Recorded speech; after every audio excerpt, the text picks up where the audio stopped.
When logging in for the first time, you will reach the Statements page. If stations exist for the asset owner already, they will be listed here. To create a new asset capability statement for a station, click the Create button. The default tab is the station. This is where you will fill in the information to create the station ACS. The other tabs are used to add assets. Assets can be created at the same time as a station, however this video focuses on creating a station ACS. Creating assets is covered in a separate tutorial. Now let's work through creating the station ACS. When you get started, you will see 3 sections. Click General Information. All of the fields in red represent mandatory information. All of the mandatory fields must be filled in before the ACS can be saved for the first time. Required fields are where information is expected, but these can be left empty until the information is available to the asset owner. For example, the station 3-letter code.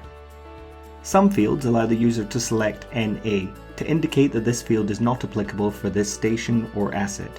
For example, this station is not part of a scheme. Supporting information or reasoning can also be provided using the comments functionality.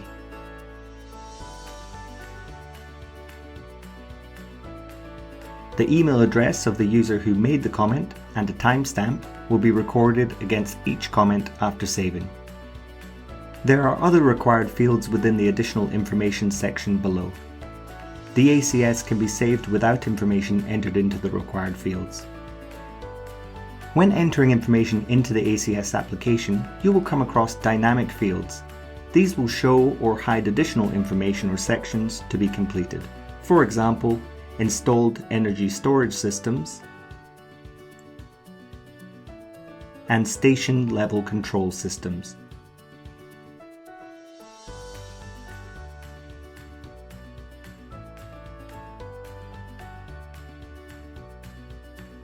Please note that attachments cannot be uploaded to a new ACS until it has been saved.